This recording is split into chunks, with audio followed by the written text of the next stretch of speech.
Hi friends, welcome to Pendems kitchen. ఈరోజు వీడియోలో మా పల్లెటూరి స్పెషల్ ములక్కాడ పప్పుచారుని మా ఊర్లో ఎలా ప్రిపేర్ చేస్తారో చూపించబోతున్నాను. ఈ పప్పుచారు రుచి అయితే చాలా చాలా బాగుంటుంది. తప్పకుండా ఈ వీడియో చూస్తే ప్రతి ఒక్కరు కూడా ఇక నేను చూపించబోయే పద్ధతిలో ఒక్కసారైనా సరే ఈ ములక్కాడ పప్పుచారుని ట్రై చేసి టేస్ట్ చేయండి. ఇలా ప్రిపేర్ చేసిన పప్పుచారుని మీరు చక్కగా టిఫిన్స్లోకైనా అన్నంలోకైనా వేసుకోవచ్చు. చాలా చాలా పర్ఫెక్ట్గా ఉంటుంది. సో ఇక ఏ మాత్రం ఆలస్యం చేయకుండా ఈ ములక్కాడ పప్పుచారుని ఎలా ప్రిపేర్ చేసుకోవాలో వీడియోలోకి వెళ్ళి చూసేయండి. ఈ ములక్కాడ పప్పుచారుని ప్రిపేర్ చేసుకోవడం కోసం ఇలా ఒక కుక్కర్ని తీసుకొని ఇందులోకి 3/4 కప్పు కందిపప్పుని వేసుకోండి. ఈ కందిపప్పుని 2-3 సార్లు శుభ్రంగా కడగండి. నిజానికి పల్లెటూరులో అయితే ఇలా కుక్కర్లో కందిపప్పుని ప్రిపేర్ చేయరనమాట. మట్టి పాత్రల్లో ప్రిపేర్ చేస్తారు. మట్టి పాత్రలో ప్రిపేర్ చేసిన ఏ కర్రీ అయినా సరే చాలా చాలా టేస్టీగా ఉంటుంది. మట్టి పాత్ర అవైలబుల్గా ఉన్న వాళ్ళు అందులోనే చేసుకోండి. బట్ ఇప్పుడైతే అందరి దగ్గర మట్టి పాత్రలు అవైలబుల్గా ఉండవు కాబట్టి నేను ఇలా కుక్కర్లో చూపిస్తున్నాను. కందిపప్పు శుభ్రంగా కడిగిన తర్వాత ఇందులోకి 2.5 కప్పుల నీళ్ళను వేసుకోండి.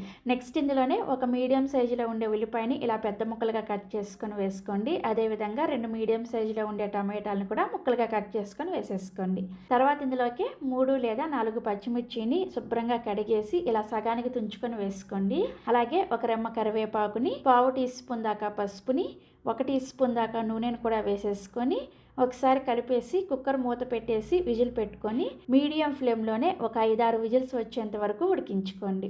కందిపప్పు ఉడికేలోపు ఒక గిన్నెని తీసుకొని ఇందులోకి చూసారా ఈ సైజులో ఒక పెద్ద నిమ్మకాయ సైజులో ఉండే చింతపండుని తీసుకొని చింతపండును కూడా 1-2 సార్లు శుభ్రంగా కడిగేసి ఇందులోకి మీరు తాగే మంచినీళ్ళను పోసేసుకొని అలాగే 1 టీ స్పూన్ దాకా ఉప్పును కూడా వేసుకొని చింతపండుని నానబెట్టుకోండి. ఇలా ఉప్పును వేసుకొని నానబెట్టుకున్నారనుకోండి చింతపండు మనకి తొందరగా నానిపోతుంది అనమాట. సో కుక్కర్ 5 విజిల్స్ వచ్చి కుక్కర్ విజిల్కున్న ఆవిరి మొత్తం కూడా పోయిన తర్వాత మూత తీసి మీకు చూపిస్తున్నాను చూసారా, పప్పు మనకి చక్కగా ఉడికిపోయింది. ఇలా ఉడికించుకున్న పప్పుని పప్పు గుత్తితో చక్కగా మెదిపేసుకోండి.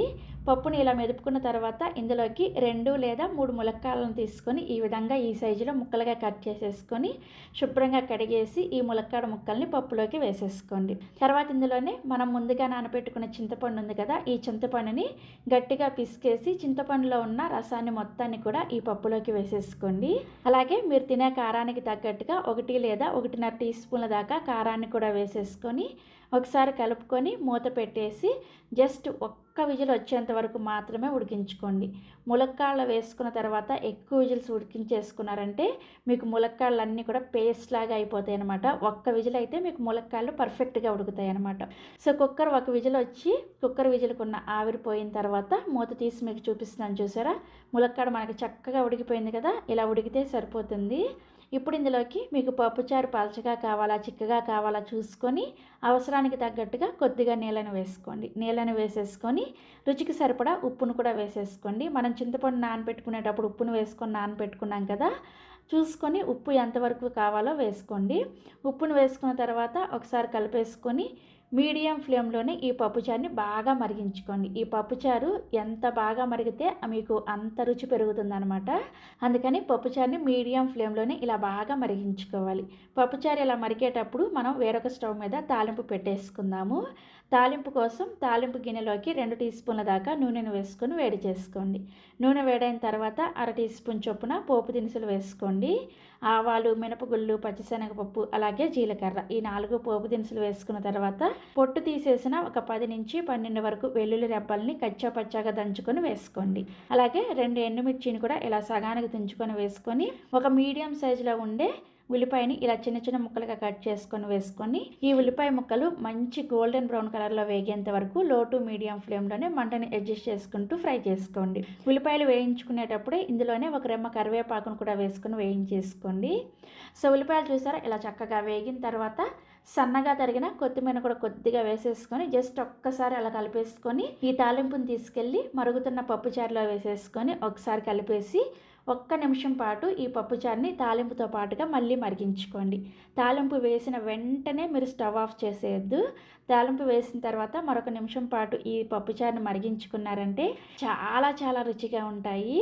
సో చక్కగా ఇలా 1 నిమిషం పాటు పప్పుచారుని మరిగించుకున్న తర్వాత స్టవ్ ఆఫ్ చేసేసి ఈ పప్పుచారుని మీరు ఇడ్లీతో కానీ, వడతో కానీ, అన్నంతో కానీ, ఈవెన్ దోసతో కానీ ఎందులోకైనా సరే సర్వ్ చేసుకోండి.